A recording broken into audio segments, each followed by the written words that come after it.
Rupanya ekonomi madani ini ala-ala IMF dan World Bank. SS membangkitkan ekonomi madani ini berkiblatkan IMF. Saya cross-check dengan dokumen-dokumen, kertas dasar, policy note, advisory note, recommendation daripada IMF dan World Bank. Saya dapati terlalu banyak persamaan word by word. Ekonomi madani ni sebenarnya Yahudi ni. Saya tengok benda ni yang keluar daripada komen-komen selepas pertandingan bahas / pantun hari itulah kan. Saya tengok bila ahli parlimen bacok ni, dia sampai ke sudah tak boleh landing. Dia nak cakap apa pun kita semua tak faham. Tapi saya tahulah apa yang dia cuba nak sampaikan kepada penyokong-penyokong dia. Itu yang dia duk membaca konon IMF dan sebagainya lah. Soal ekonomi ni dia bukan soal IMF ke, soal madani ke, dia bukan soal World Bank ke. Sama juga kita, kalau kita tengok kesihatan kita. Saya bagi contoh begini. Saya sekarang tengah gemuk ni kan.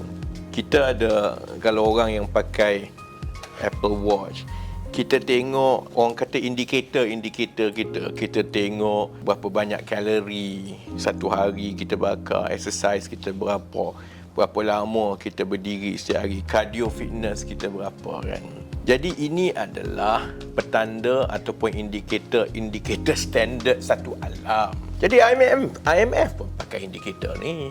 Negara kita pun pakai indikator ni. Arab Saudi pun pakai indikator ini. Jadi apa indikator yang perlu dijaga untuk memastikan pertumbuhan ekonomi yang mampan? Pertama ialah kadar pertumbuhan ekonomi lah. Maksudnya berapa banyak orang berbelanja, berapa banyak kita ekspor, produktiviti kita dan sebagainya lah. Itu yang disebut sebagai pertumbuhan ekonomi.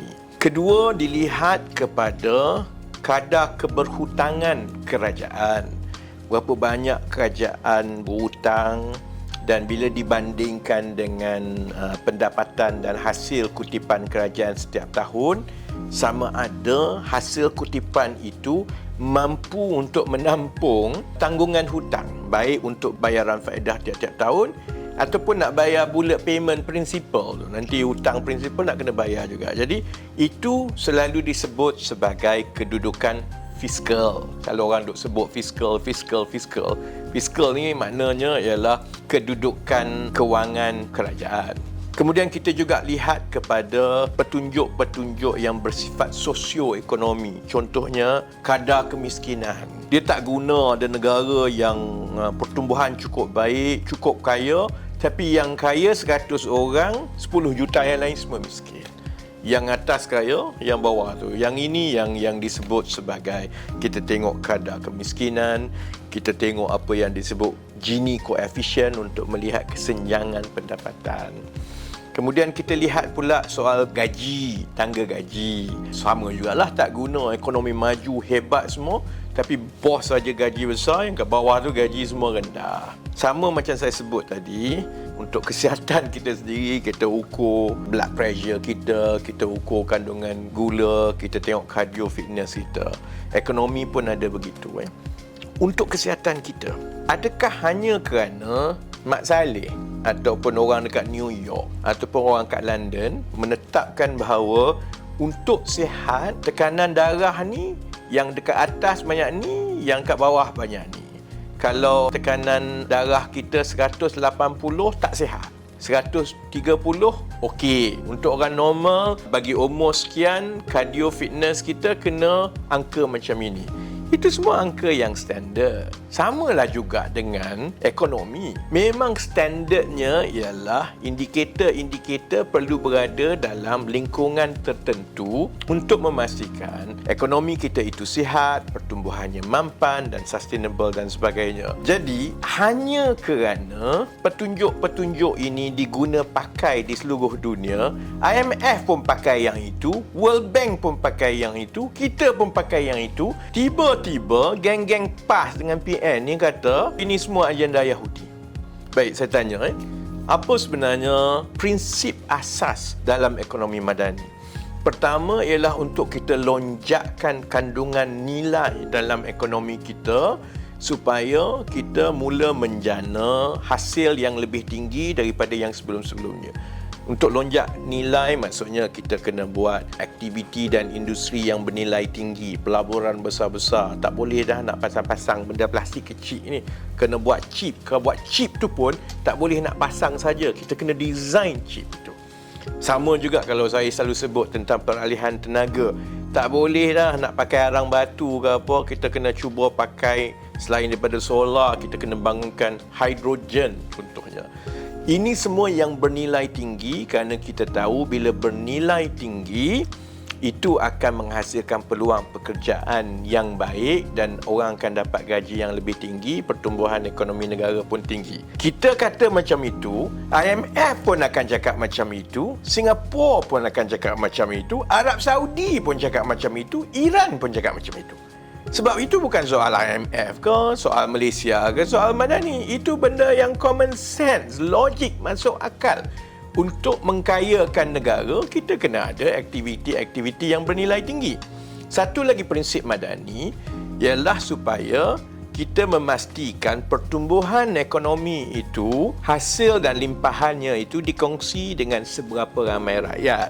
Sebab itu contohnya, dalam salah satu program utama dalam ekonomi Madani ialah usaha kita untuk meningkatkan tangga gaji rakyat melalui dasar gaji progresif dan sebagainya. Ini supaya jangan tokel orang kaya saja yang kaya, tapi yang kat bawah ni tiba-tiba masih lagi gaji rendah. Kan kita nak naikkan dengan campur tangan kerajaan terus. Kita kata macam itu, Singapura kata macam itu, IMF kata macam itu, Arab kata macam itu, India kata macam itu. Jadi dia bukan soal IMF, soal World Bank. Itu memang adalah perkara asas dalam membangunkan ekonomi, iaitu mengimbangi di antara kekayaan yang dihasilkan melalui aktiviti bernilai tinggi dengan cara mengagihkannya kepada seberapa ramai orang secara adil. Kalau pasaran, pemodal ataupun tuan punya syarikat itu bila diserahkan kepada dia tak dapat berjaya dengan baik, maka kerajaan kena campur tangan. Itu ekonomi Madani kan.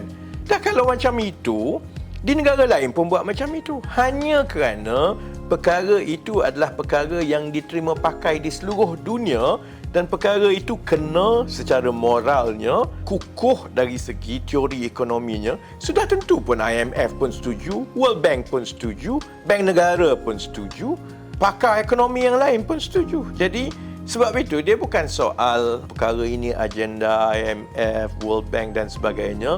Jawapan sebenarnya ialah kerana mereka yang duk main benda ni tak faham. Dia sebenarnya tak faham pun apa sebenarnya yang dikatakan agenda IMF tu. Syahir hari tu, satu benda pun dia tak terangkan apa makna IMF semua ni. Dia pun membaca. Saya pun tak pasti yang dia baca tu dia faham ke tidak pun yang dia baca tu.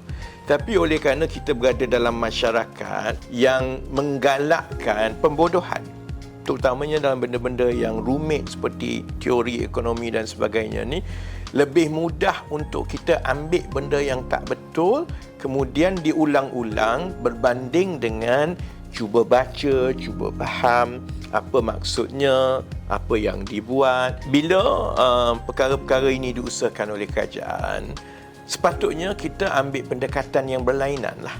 Saya bagi contoh.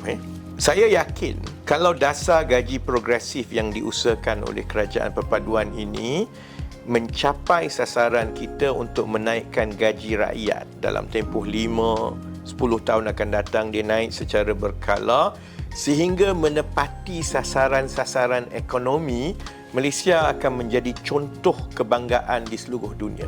Lepas ini bukan soal konon ekonomi Madani ikut IMF. Kalau ekonomi Madani ini berjaya, dia terbalik. IMF akan menggunakan contoh pendekatan-pendekatan di dalam ekonomi Madani ini untuk diajar ke negara-negara lain.